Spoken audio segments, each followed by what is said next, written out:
Okay, I am Susie Terrell. I'm here at the La Center Historical Museum with Ward Payne, and we're going to be chatting about his time here in La Center. So, welcome. I'm so glad that you agreed to do this, Ward. Well, it'll be fun for me. Okay, so can you tell me roundabout how long you lived in Clark County? Oh boy, about 60 years, I think, altogether. Pretty close to 60 years. Were you born here in No, Clark I County? was born in Belfast, South Dakota, Oh, okay. and I was about, I think, 5 years old, I think, when we moved here. And I think that was like in 1938 is when we moved to the old, I think they called it the March Place up in Highland District, and it was on what used to be the Graves Road, and now it's got some number. It's not Oh, yeah. Graves Road anymore. Yeah, all those roads up there, numbers going, I mean, Yeah, it's kind of crazy the way they it just is, messed but it all up. yeah. So what brought your folks to this area? I really don't know.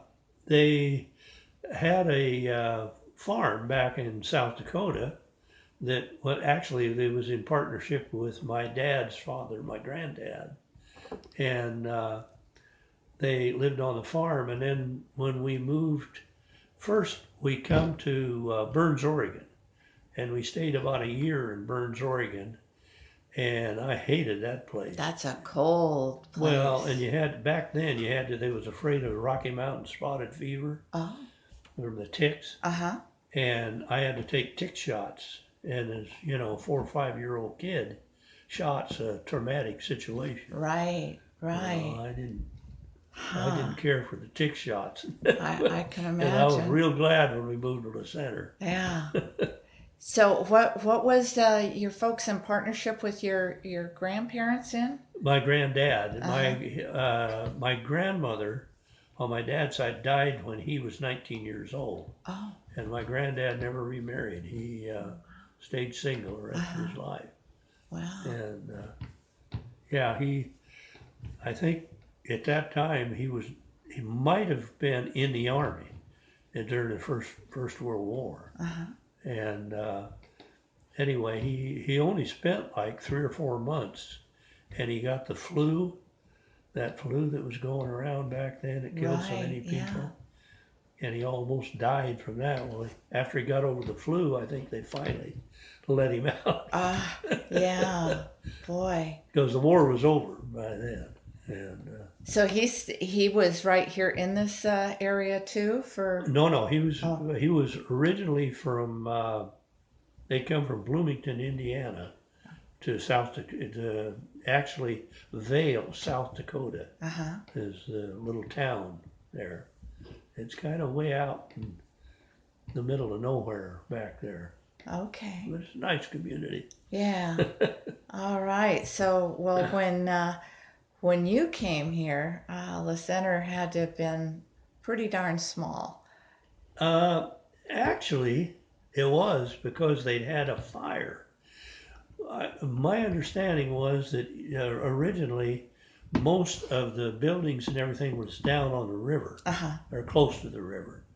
And they had an old steamboat that come up. That was the only way you could get here, Right. or a horse and buggy probably, but you had to get across the Lewis River, and there was no bridge. But later on, they put in a wooden bridge across the river, Uh-huh. and yeah, that it was either steamboat or horse and buggy was the only way you got here.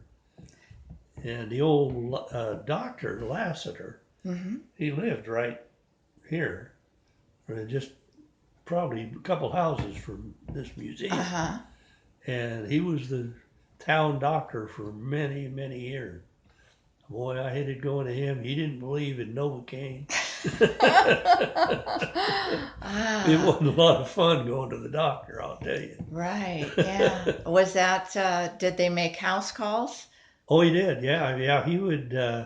I'd get sick, or one of my parents would get sick, and he'd come any time of the day or night. Uh-huh. They just call him, and he'd show up, Yeah. and not always sober. He spent a lot of time at the La Center Tavern. I'll be darned. Yeah. Well, now was that the house that eventually grew into our library here in town? No, Was no, that that was the guy by the name of Bird owned that house, or was one of the occupants of that house. uh-huh. And I don't remember what, that might have been a hospital at one time. Right. Okay. Yeah, Yes, it was a medical facility. I just didn't know if the yeah. doctor had lived in that place also. No, no, he lived just down the street here, just a Uh-huh. little ways was his house, and his Okay. office was Uh-huh. there. And he didn't. I don't really think he had hospital privileges. He would send you to another doctor if you had to have surgery. Uh-huh. He'd do emergency surgeries right here in the Uh-huh. center, but it had to be like appendicitis or something like that. It had to be dealt with right away. Right. And but he didn't do a whole lot of surgeries, but he was pushed the pills big Uh-huh. time. Uh-huh. Well, so did you start school here in La Center? Yeah, started in the Did they first, have kindergarten?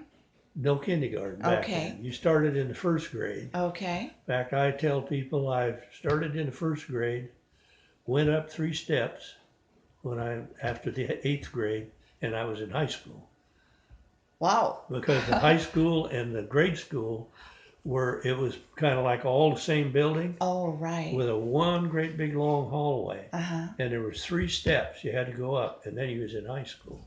Wow. Okay. That was a big deal, I'll Right. bet. Yeah. Oh yeah, that was. Yeah. You changed classes. You didn't stay in the same room all Uh-huh. day. Uh-huh. So did you have a good experience in school?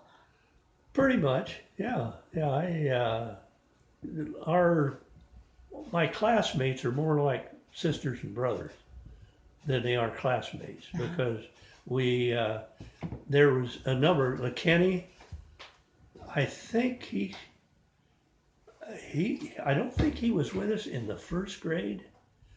He was might have gone to Battleground or something like that. That was Ken Viles that Yeah, you're talking about? yeah. Okay. Uh, I think it was the second grade that when he started going to the center. Then he went to the center from then on. Uh-huh. We were kind of buddies. Well, we just lived a short distance from each other when he first moved here. Uh, He lived up in Highland, just a little ways from where we lived there. uh-huh. He had the 3 brothers, younger brothers, and we fought in the Second World War all completely while it was going on. We probably killed more Japanese and Germans. Wow. So how many brothers did you have? None. I Oh, was an you didn't only have. child, and Oh. in 1946, I think it was, I had a foster sister that come and lived with us, Uh-huh. and she grew up. She started. I was in the 6th grade, and she was in the 5th grade. She was a year younger than me, Okay. and then she stayed with us. Graduated from high school here. Uh-huh. Her name was Joanne Rice, Okay. and my folks wanted to adopt her, but her dad would never sign off the. He had lost his 2 daughters. The welfare system took him away from him, Oh, child okay. protection people. He was an alcoholic, Mm-hmm. and anyway, she grew up in Bagley Downs and was the toughest, meanest kid you ever seen. But my folks straightened her out. She'd become quite a young lady Uh-huh. before she graduated from high school. Now you told me earlier that your dad was on the school board? Yeah, yeah. He worked. His job was he was a carpenter, and he worked for Jim Larson. You probably heard of Dwight Larson? I've heard the name. Yeah. Well, anyway, he later on took over the business, and my dad was getting up in his 60s. In fact, I think he quit working with him. He had a heart attack when he was 68 years old, and I think he didn't work anymore after. He worked, but on his own. He did Uh-huh. stuff, and in Cougar and other parts of the country. That, yeah, he helped build, I don't know how many houses, Woodland, Richfield, the center. Uh-huh. He probably, I think Amboy, they built some houses up there, Wow. all over the country. But while he was on the school board, I guess that meant that you had to kind of walk the straight and Oh, narrow. yeah, you didn't want to get in trouble. Uh, Of course, I got to be pretty good buddies with the old principal. uh-huh. Oh, In fact, I was legally skipping school doing errands for him. is that Oh, yeah, right? all the time. Me and Clark Holcomb was that little guy right there. Uh-huh. He'd go with me. And yeah, Mr. Gary, I had an old 40 Ford. And anyway, it was always low on gas, and he knew it. And so he'd say, go around, they had a gas pump for the school buses to fill up. Oh, yeah. And he said, go around and fill it up at the gas pump. And I'd love to run errands because I had a full tank of gas. Sure, sure. Yeah. Yeah. Of course, So, you could buy 5 gallons of gas for $1 back then. yeah, yeah. So, what other type of errands would you be? I mean, the center didn't have that much. Well, one of the things I sold Brocado ads for the yearbook. Uh-huh. That was one of the things, and that Clark and I and Paul Coates there went out and sold ads all the time, and some of the girls would go with us from time to time. And anyway, uh, because I was a carpenter's son, I had some carpenter skills, and I had worked between my junior and senior year at Longbell Lumber Company. Okay. There used to be as big a mill as Weyerhaeuser was Oh, up jeez. in Longview. And I was a brakeman on a yard locomotive. I was old enough that I could work on the equipment like that. Uh-huh. The other guys that went with me up there was 5 of us all together. And anyway, they couldn't work on the locomotives or anything. They could work and stack lumber and that kind of thing. That was all Right. they were allowed to do because they weren't old enough. Uh-huh. But I was getting ready to graduate and I was held back a year. So I was over 18. I was almost 19 years old. Oh, okay. And so I got on well, anyway, Mr. Gary wanted to build some tables and he wanted to know where he could get some lumber cheap. And I says, I worked at Longbell. I says, I'll go up and see what I can do. So I went up there, sure as heck. I went to personnel and they said, well, we can't sell it to you right out of the mill. I said, that's illegal. Hmm. But he says, we have a lumber yard right here in Longview. And he says, we can get a good discount for you. So they did. Mr. Gary, he was just happy. Of course, they had to get a truck Sure. and get the lumber, the stuff for the tables. And then Clark and I started building the tables. Oh, I'll be done. And I was skipping school all the time, really, but legally. Oh, well, that's kind of fun, though. Yeah. Yeah. Ah. Well, did you have any favorite teachers there that kind of One, helped shape your? one teacher that I had in grade, I never really had her, was Mrs. Gabrielson. I wanted her as a teacher. And she was so nice and so just, I don't know, there was something about her that you just loved. You couldn't help but like her. And I never actually had her for a teacher. I always wanted to have her. But Mrs. Zool, and she would go to our class reunions. Many of them she went to. And I had a big basement in Vancouver. I had a party room, had laundry and restroom and everything in our basement Uh-huh. there in Vancouver, a big old house. And anyway, I think it was 2 or 3 class reunions right there in Oh, my nice. place Yeah. and in our basement. Uh-huh. And Anyway, she came to all of them, and there was a number of them after that, but she finally passed away. And What grade had she taught? first grade, First grade. she had us in Okay. the first grade. Yeah. Yeah, and she followed us all the way through. She had pictures and all kinds of stuff of us kids, Uh-huh. and it's unbelievable. That's nice. Carolyn Gola, she sends me every once in a while. She'll dig around and find a picture, and she'll copy it and send it to me. Nice. Yeah. Yeah, it's fun having those little pictures pop Yeah, up every now and then. Brings right. back memories. But in high school, the Mr. Gary, of course, was our principal, and I thought a lot of him. Mhm. And also, Les Metzger was our ag teacher here. And I think probably I'd have been a whole lot worse person if it wasn't for Les. And last I heard, he had Alzheimer's real Mm. bad. And he used to come to Dick Beck's place up in Longview. We'd have, or Kelso actually, and we'd have all the classes would meet up there that was still alive, the people Mm-hmm. were still alive. And he'd come there. Him and Les Smith was our football coach. And he was baseball, football, and the whole Uh-huh. thing. But Les was the track coach, and I shined more in track than I did in any other sport, really. Uh-huh. Played football, got my front teeth knocked out, Oh. one knee hurt, one thumb hurt. Yeah. Yeah. But I wasn't good at football. I got hurt more than I Sure. played. Ah.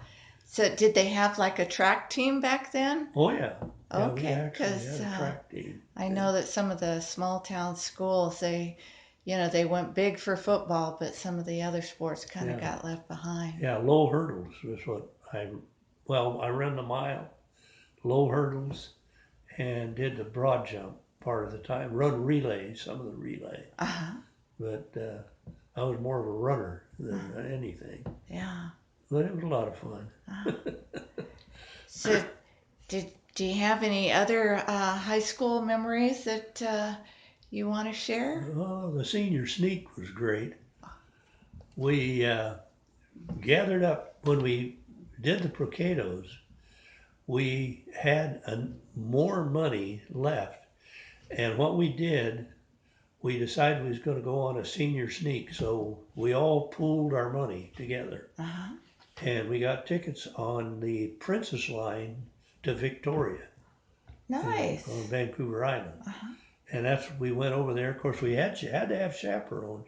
My mother was one of the chaperones, Uh-huh.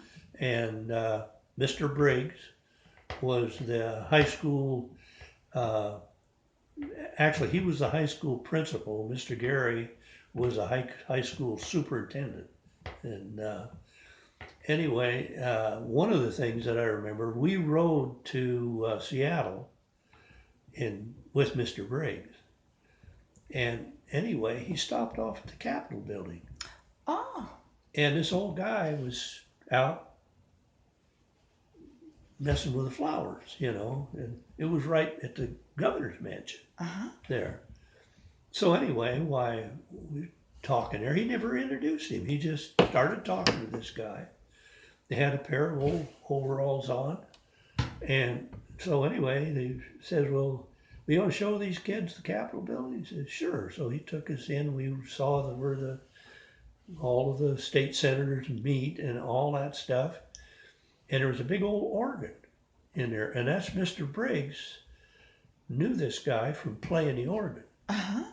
Well, just before we left, he says, "Well, I should introduce you guys. This is Governor Langley."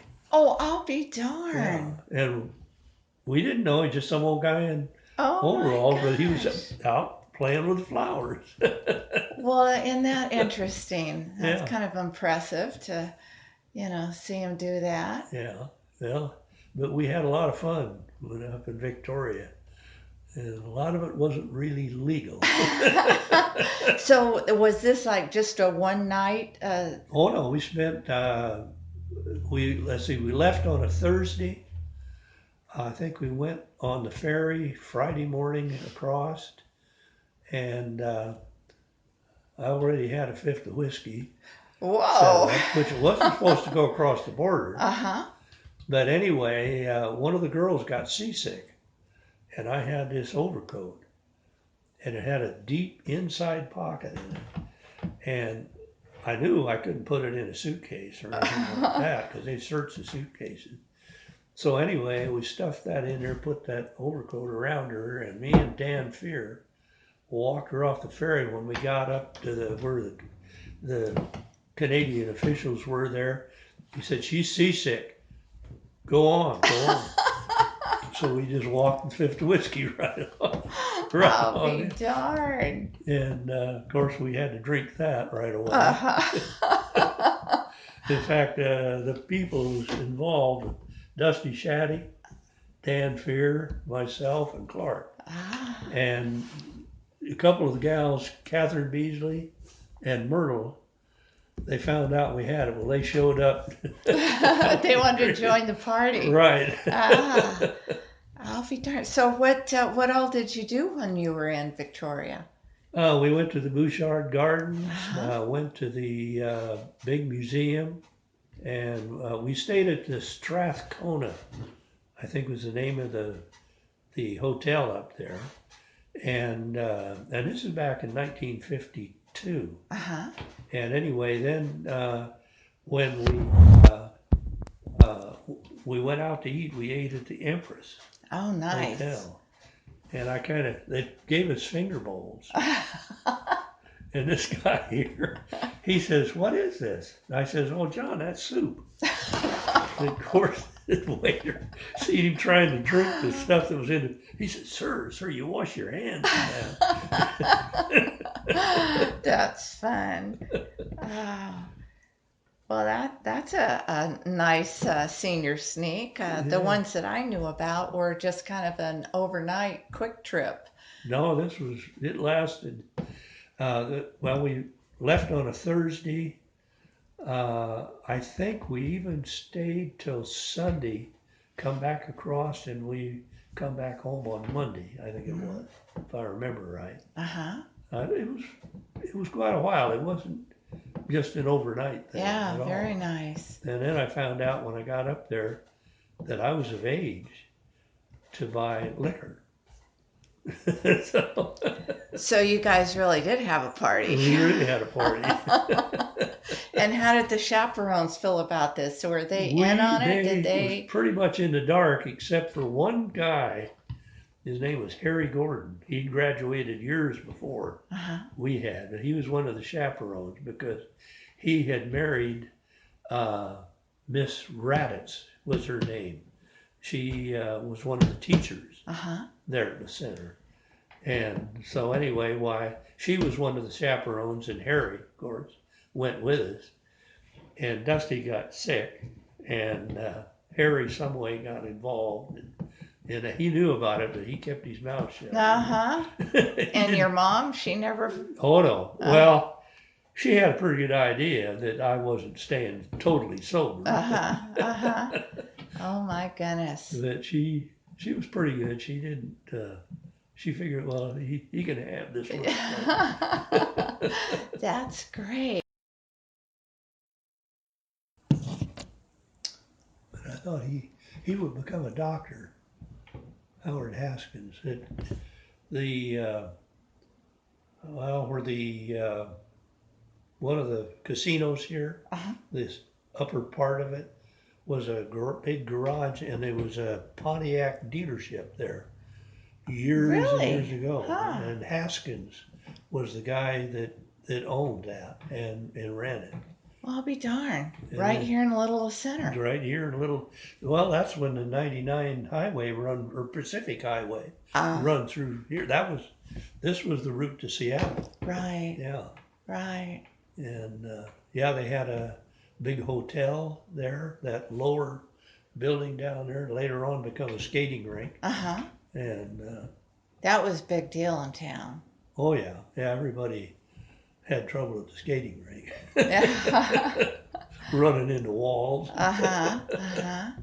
Yeah, we was playing Crack the Whip one time, and I went sailing right through the door, almost out. I stopped before I went out into where the cars were parked. Oh But my gosh. yeah, I went right out through the front door. Uh, Mr. Ferguson run the skating rink. uh-huh. He come running out and said, "You can't leave. You can't leave with the skates on." I said, "I didn't do it on purpose." That's great. Yeah. Yeah. Uh, well, back to high school for a minute here. You kind of hinted at a story about some skunks. Well, that was many, many years ago, before I ever started school, or maybe even before I was born. Uh-huh. That the old, and I think it wasn't a high school. I think it was a grade school. Ah, I think they only went to the eighth grade, and if they wanted to go to high school, they had to go someplace else, okay. because the high school was, well, just around the corner on the other side where that parking lot is. Right. Uh-huh. That was the old high school, and I don't know when that was built, but I would guess back in the 20s, Uh-huh. early 20s. And they, I had a friend that Butch, they called him Butch, Elbert Soul. Okay. Yeah, and anyway, he always bragged he graduated third in his class. There we go. Now we're back. Anyway, the old grade school, they was some kids that got a hold of some skunks, and it had a fireplace in it, and they dropped the skunks down into the fireplace, and anyway, I guess they didn't have school for a while. They had to I could do a imagine serious cleanup. that smell would have stayed with you for a long Yeah. time. Wow. That's quite a. But anyway, Mr. Soul, Uh-huh. he'd always graduate, or he always told us when he graduated from high school third in his class. If you go through this book and get back, I think it was 1926 Uh-huh. when he graduated from high school, you'll find out there was only 3 kids graduated. And that's why he was third. Valedictorian, salutatorian, and Butch. Oh, I'll be darned. Yeah. Yeah, he was always telling us how he was graduated third in his class. That's funny. Yeah. Yeah, the Souls had a meat market here They and had a whole store. He started out with just like a butcher shop, uh-huh. and then the butcher shop become a restaurant, as I remember. And anyway, then he took over the I'm trying to think of their names. Bradley's. It was another family that owned the store, and anyway, he took it over, and it became Soul's Uh-huh. Market then. And he had, oh, it was old. He had clothes. I used to buy jeans there I'll be all the time. darned. Yeah, and Yeah. shirts, stuff like that. And they also had a barber shop. Yeah, that was Hank Soul. That Yeah. was, Did you get your hair cut there? oh yeah. We've got the barber chair in there that you Oh, probably sat in. probably did. Yeah. Yeah. Yeah, he, in fact, my dad would a lot of times when he'd come get a haircut, he'd get a shave at the same time. Uh-huh. And so anyway, when I was just a little kid, and I jumped in, he says, "What do you have?" I said, "Oh, I'll have a haircut and a shave." And he turned that old straight razor backwards and Oh, to give me a shave. He soaped my face up. that's great. That's great. Yeah, Yeah. but he was quite a guy, old Hank Soul. Yeah. Yeah, there was Johnny Soul, and he lived out east of town out here, had a farm out there. Old bachelor, never got married. Uh-huh. And Hank, and he also lived out east of town, had a home out there, just a small place. He didn't have as much property as Johnny had. Uh-huh. And let's see, then there was a brother that, and I think he might have been the youngest, and I can't remember what his first name was anymore, but he was a soul, and he lived here. And then, of course, Butch. Uh-huh.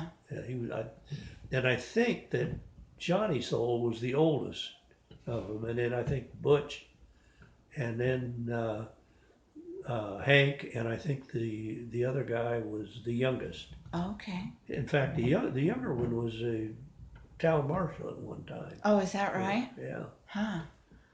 You ever get in trouble with him? No, not really. It, they could never catch me. Our car was too fast. Is that right? What kind of car did you have? My old 44, and I when I bought it, it only had a 60 horse engine in it. And anyway, Earl Pappenfuse, Myrtle's brother, was a mechanic. Uh-huh. And anyway, that old engine didn't last very long that was in there. And so Earl says, well, I've got a 48 Merc engine. He says, quite a bit more horsepower. And he says, that'll work great. And so that made me faster and a whole lot more horsepower. Oh, yeah. Yeah. But we never really got in trouble here, but we got in trouble one night in Richfield. Uh-huh. We used to go to the show over at Richfield. And Ralph Ralia, that's Dean's younger brother. Anyway, he said, when you leave town, he said, hit second and get rubber on that corner out there. I says, hey, that old marshal is sitting right there. And he says, yeah, he's over eating donuts now. But he says, just do what I tell you. He won't get you. Well, anyway, what he'd done, he'd gone over, jacked the rear wheels up on his old Studebaker pickup, Mm-hmm. and put blocks underneath there. Well, anyway, I didn't know what was going on, but I went around the corner and I just do a little rubber. I wasn't going super fast or anything. And of course, I heard that old pickup fire up. And the next thing I know, there's lights shining up in the air like that. And what had happened, he'd revved that thing up in reverse. It'd come off the blocks and he'd rolled down over the hill toward the railroad track. Oh my gosh. Oh my But we gosh. we stayed away from Richfield a long time after that. I'll We bet. never went back to Richfield. Oh my gosh. Ah. So after high school, did you go into the service from there, or did you Yeah, work for a while? I was in the Naval Reserve. I joined the Naval Reserve in 1951, I think it was, with Dusty and I both joined. He joined just a little bit before I did. Uh-huh. And anyway, of course, the Korean War was going pretty strong. And I wanted to be in the subservice with Dusty, but I had knocked these two front teeth out, and they claimed that an escape lung, I couldn't hold it in my mouth, that it would break that bridge out. Huh. So I had to go into surface division.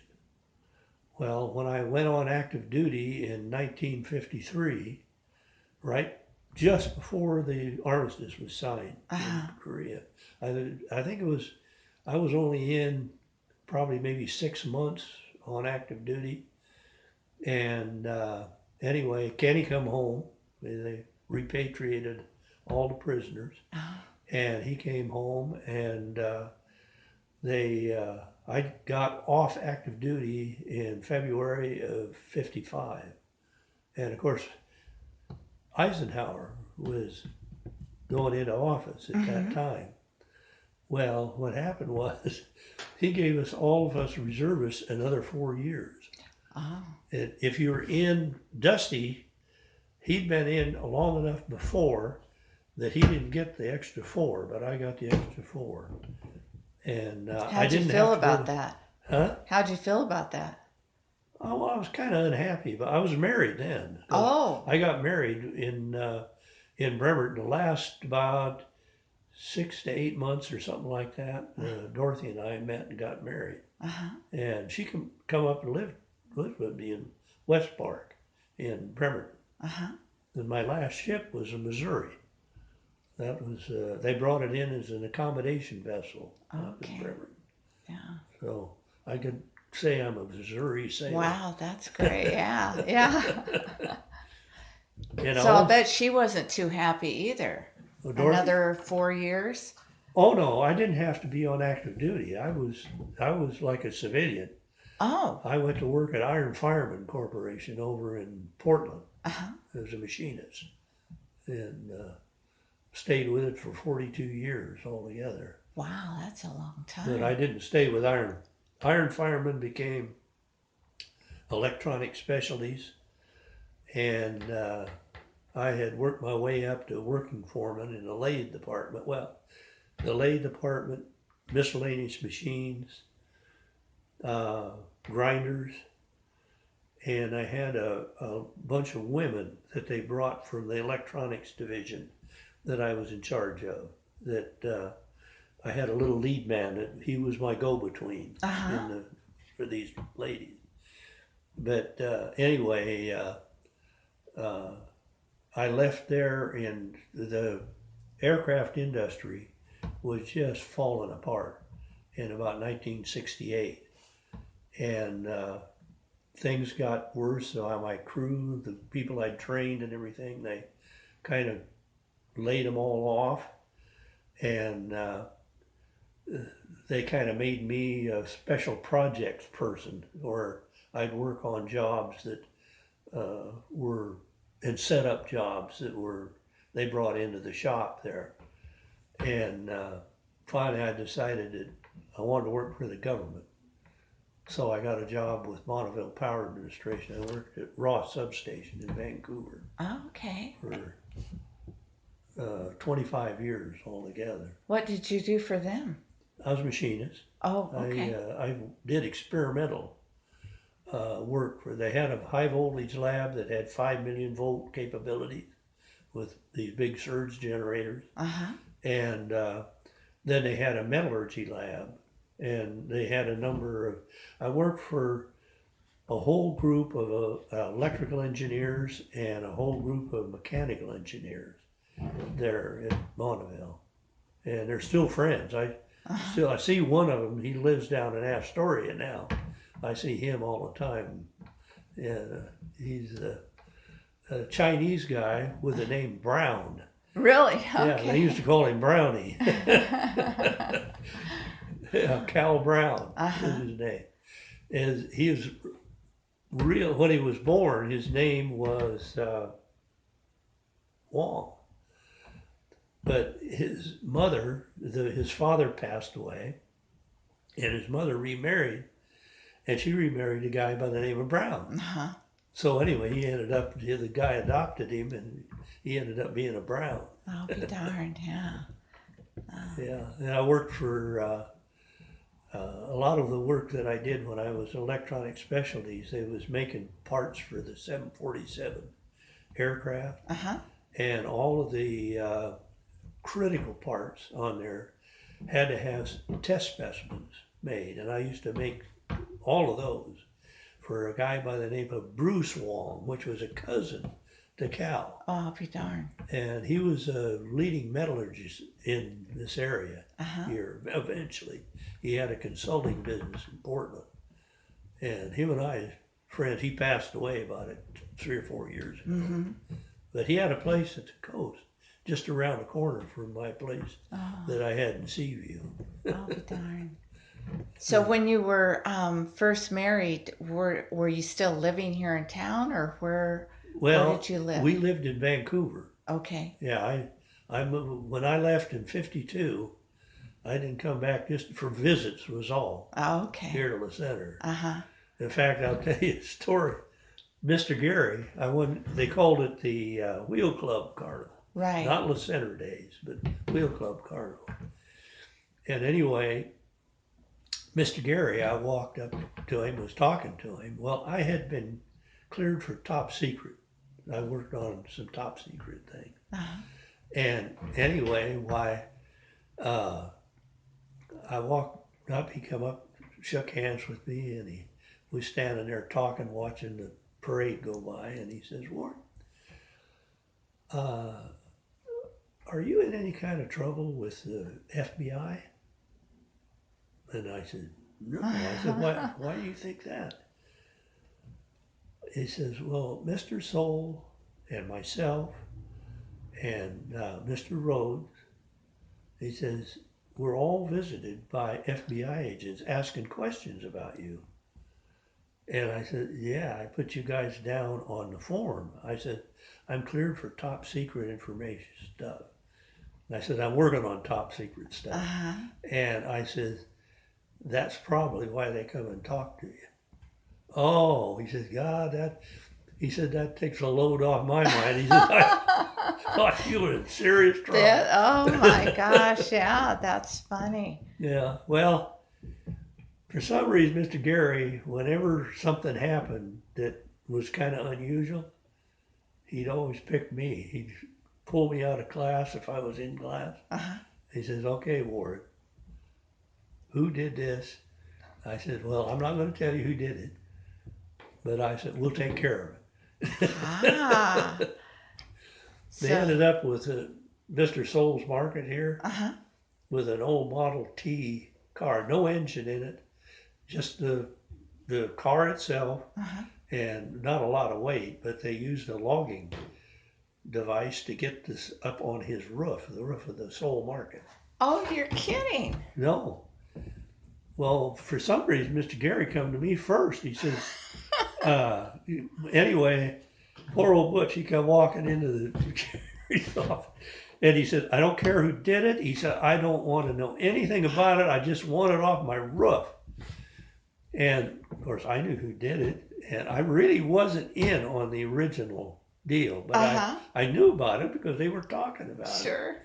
But anyway, they that following evening, I says, it'll come off. So got the log crane down there, oh my pulled it off gosh. the roof and hauled it out of town. That would have been a great picture. Yeah, to have that. Yeah. Yeah, I remember some of the kids was riding the school bus, and when they come through town, it was all hollering, look at the car on the roof, you know. Or Mr. Soul, he wasn't real happy with that right. car. Yeah. Yeah. Yeah, he never really knew that I wasn't really connected with it. I hadn't been a party to getting it up there, but I was a party to getting it down. Yeah. And so the names were never told to the authorities, and they got away with it, huh? Right. I'll be darned. Things were different back then. Right, but that's no easy feat. I mean, there was quite a bit of work involved to get that thing up there. Not with a big logging crane. No problem at all. Was this done in the middle of the night? Oh yeah. Actually, probably early morning hours is why they did it, because they didn't want a lot of people around watching what was going on. Oh, funny. And, so he just came to work the next day and well, he drove up. He probably drove up, and he probably looked up as he was coming through town and saw that. Yeah. And and I don't think he may not have even opened up the market. I think he went straight to the school. Sure. Oh, wow. Yeah, he said, just get it off my roof. So back in your day, they didn't call it Our Days event here in town. Wheel Club. The Wheel Club event. My dad was one of the founders of the Wheel Club here in the center. That building out there, my dad built a portion of that, at least. Okay. That's out there. They called it the Wheel Club. And there was Ellis Rhodes, my dad, and I think Ira Eagle was in it. His dad, I think, was in on it. Mr. Shin, that he lived up in Highland, and then later on he retired completely from farming and bought a motel in not Newport, Lincoln City, down there. And it was right where you come down, and just before you get to the D River that goes through Lincoln City there. Right, Yeah, right. yeah. Yeah. Yeah, we used to go down and stay with them Uh, when they moved down there. I used to date Hazel, his daughter. okay. Well, I know the Our Days uh, committee have just changed the name again. They wanted to revert back. At one time, I think it was known as the Steamboat Days, Yeah, and so now I think they're trying to combine the two yeah, and kind of get back a little bit to the roots. And it's the Our Day Steamboat yeah. Days or Huh. something like that that they're working on. Well, that So old steamboat still, I don't know if you can find it anymore, but it's sitting down there yeah, just the on remains. the south side of the Lewis River. Uh huh. Yeah, Yeah, I think at low water you can go down and still yeah. see some of the remains of it. That was interesting. Yeah, we used to swim around. This guy here would, a number of times he dove off that bridge into the river. Whoa. I never had guts enough to try that, Yeah. but yeah, he was a pretty good swimmer, but I was a little challenged at that time. I got better Uh huh. later on, but yeah, he'd dive off that river head first right into that Wow. water. That is scary to think of. Yeah. Ah. One time, Dean Rayleigh and I would build a boat in our freshman year Uh huh. of high school in the wood shop. Uh huh. And anyway, we was in that boat and we were coming under the bridge. Well, Paul dropped off the bridge, and just as luck would have it, we were far enough the other way Uh on the huh. east side that he didn't go through the bottom of the boat because Oh, he didn't know we were coming under the bridge. I don't right. think. Yeah. Yeah, but he was just short distance away That from would the have been bow a of the boat. surprise. Yeah. Oh boy. Yeah. Well, back during those days, there was an actual parade, and Yeah. were there bands involved, or I mean, was it a big deal, Yeah, or? they'd bring a band in and they'd had street Uh dancing huh. and here and they oh, it was big time. I Uh mean, huh. they really, and then of course the Sherman brothers, Clyde and Paul, they both were machinists. They had machine shops. One was in Woodland, Clyde was in Woodland, and Paul had one over around Pioneer, the Pioneer area on Mm-hmm. the old Pacific Highway there. And they'd bring in their old steam tractors and stuff like that, and show them Oh, off. yeah. And they used to take them to the Clark County Fair. Clyde did. Paul, he was in on it a lot, but Clyde had more stuff, I think. Uh huh. But Paul, he had an old Army tank, and he'd run it around on his property out there in the Pioneer Oh my. Ah. area. Yeah, they used to live in the center up. Well, let's see. If you go up this steep hill right here and go around the corner, and when you hit the straight stretch on Mm-hmm. top there, about midway before you break over the hill, and Nancy J. Bush, that lady right there, Mm-hmm. she lived down just before you went over the hill there.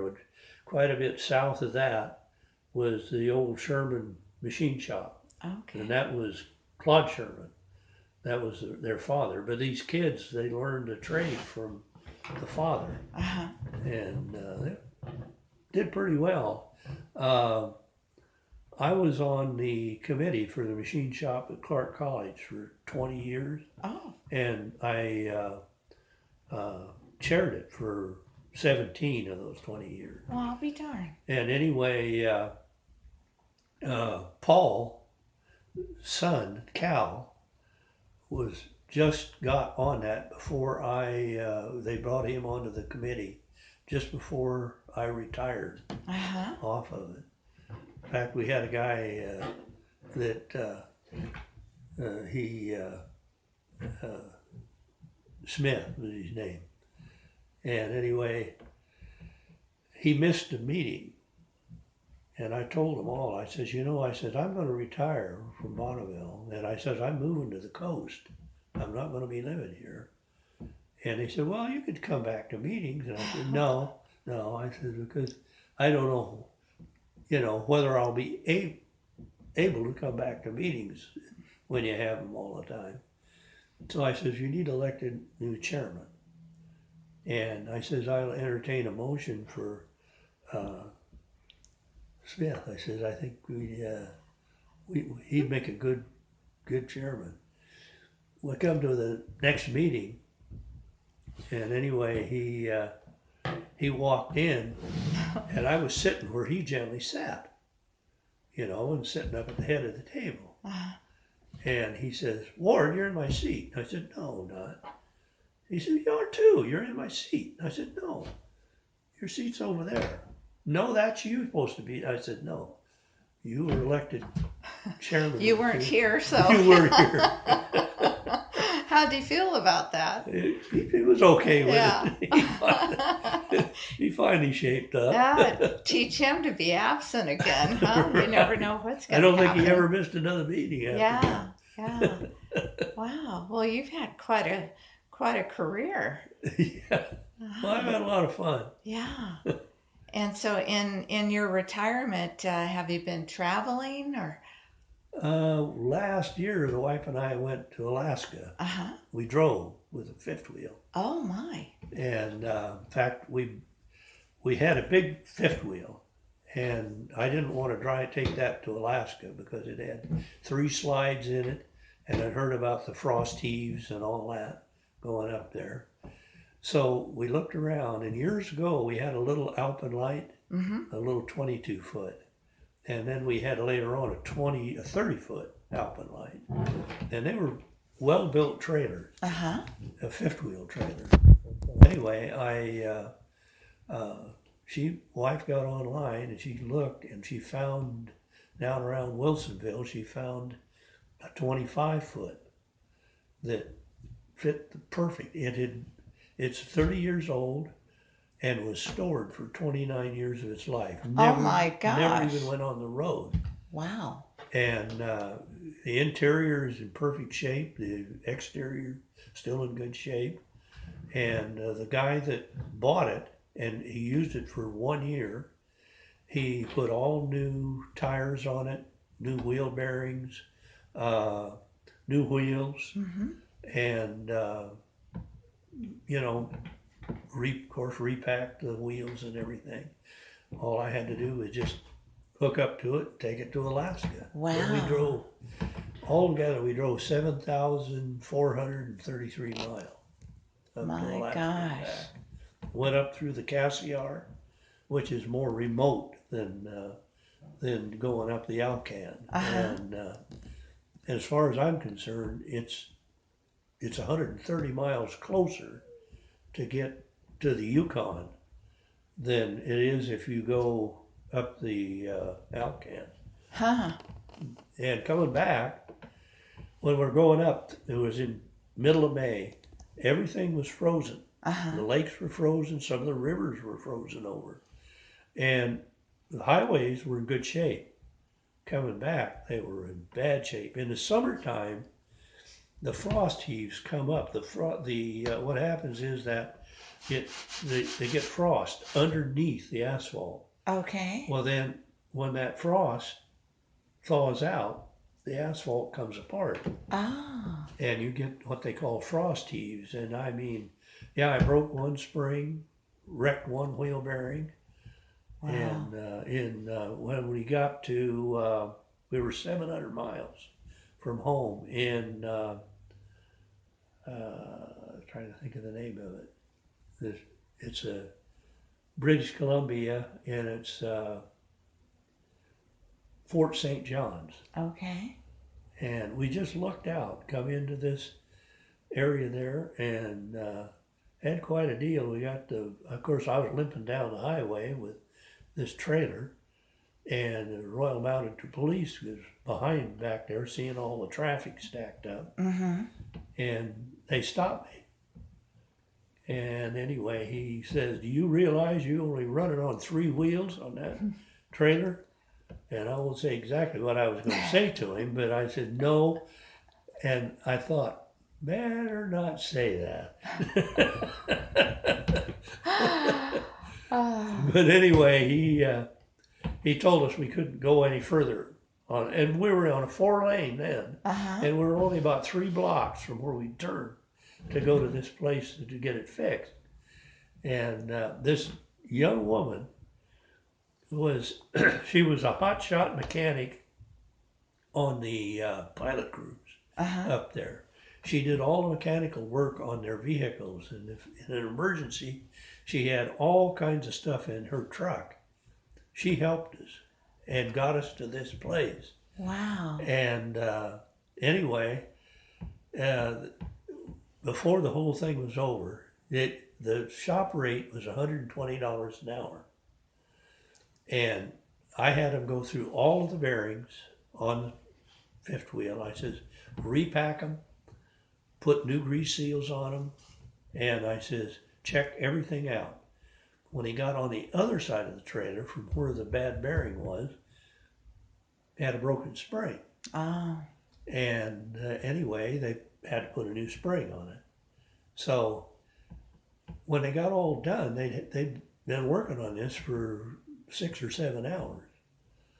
And of course, parts and labor and everything. It was the spring. Mm-hmm. And they was able to save the hub on it, just fine, that part of it. But they had new bearings and stuff.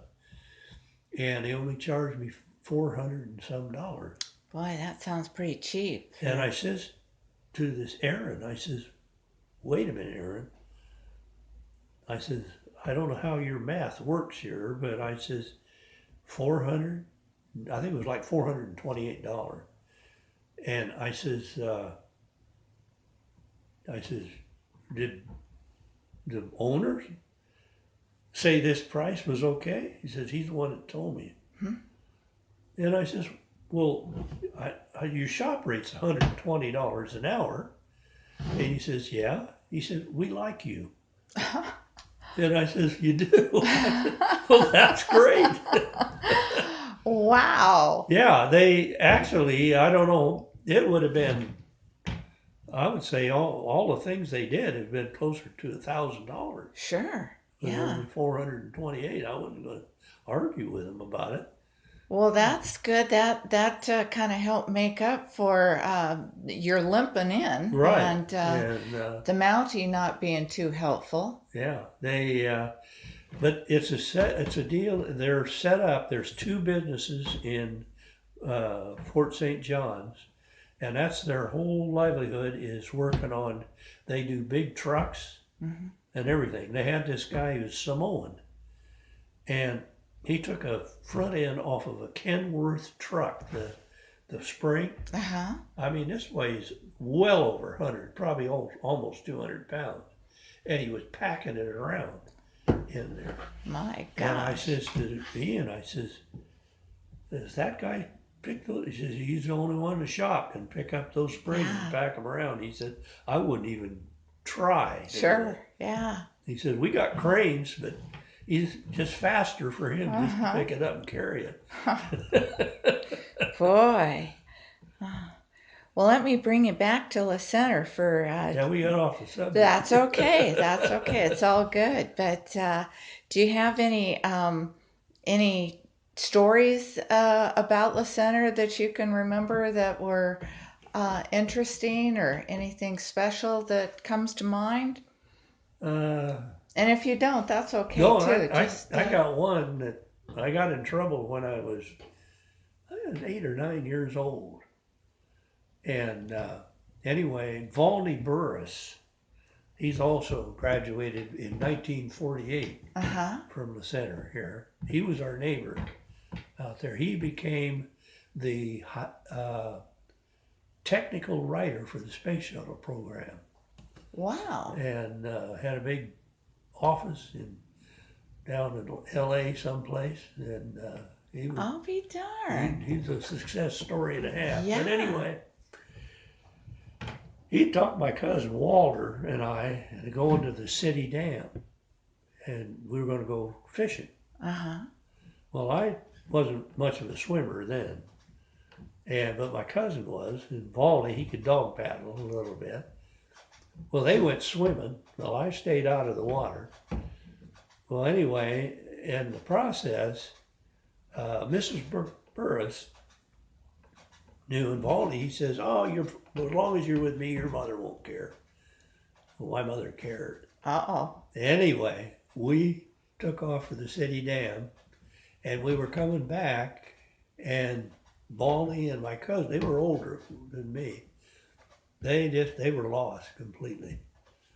And I had this old white dog named Bob, and I looked up and I could see him running back and forth, sniffing the ground up above us. And I whistled to him. I had a special whistle. Uh-huh. And I whistled and Bob, come on. So anyway, he come down and I said, go home, Bob. Grabbed a hold of him and he And led he us right shoved out of away. there, out of the bottom of that canyon. Oh, that's... And I got right up the top of the hill, and my granddad was waiting there, and he said, boy, you are in trouble.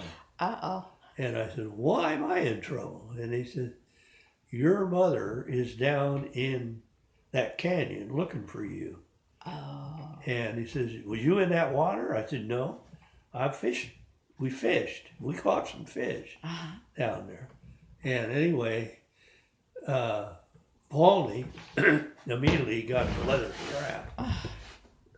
My cousin, he got off easy. He only had to stay home for a week. My mother restricted me to my granddad's place and our place there in the center.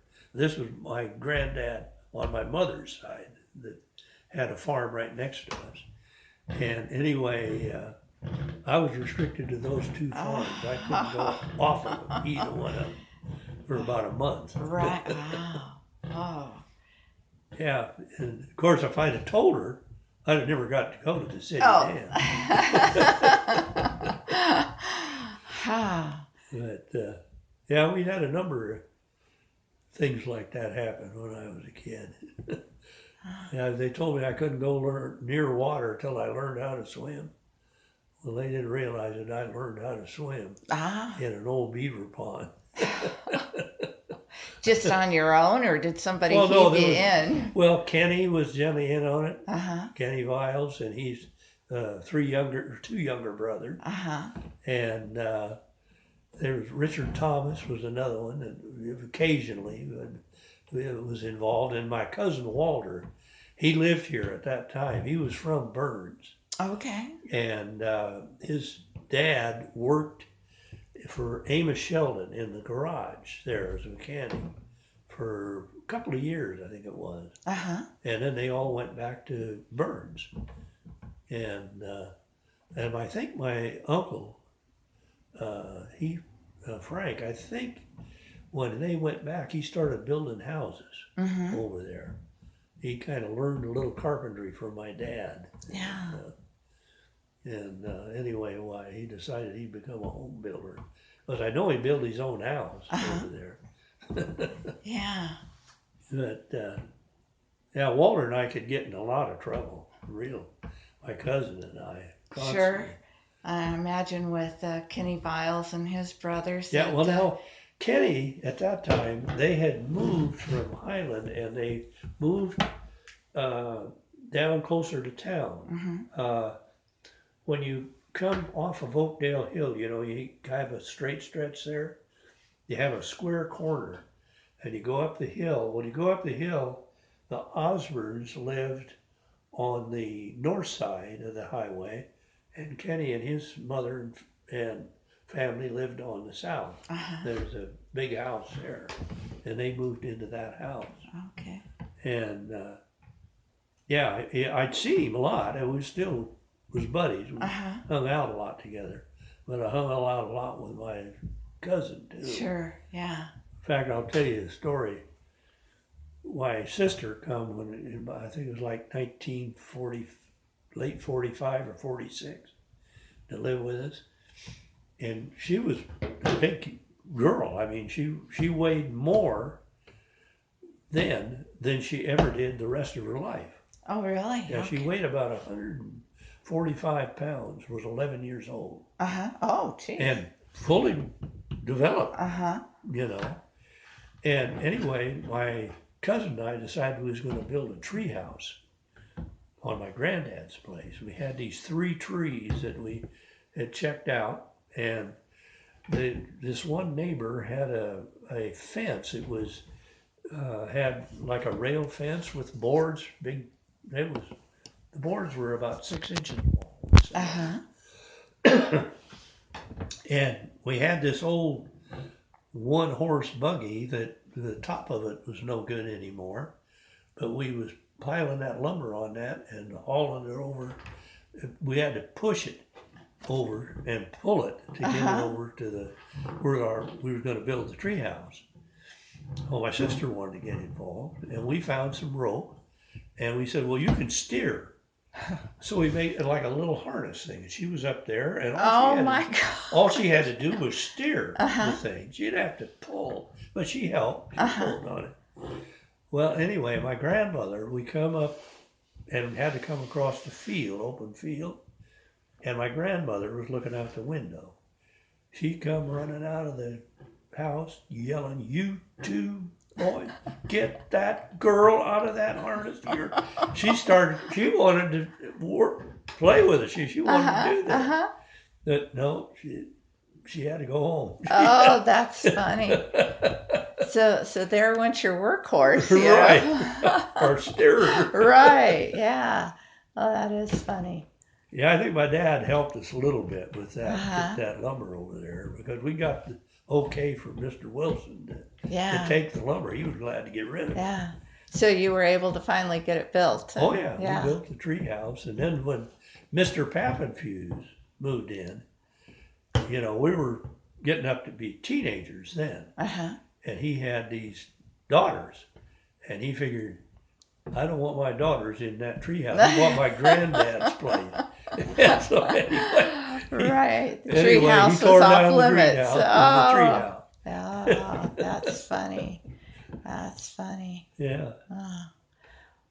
yeah, Well, Ward, I appreciate your time and willingness to stop by and chat about old memories here. It's yeah, been fun.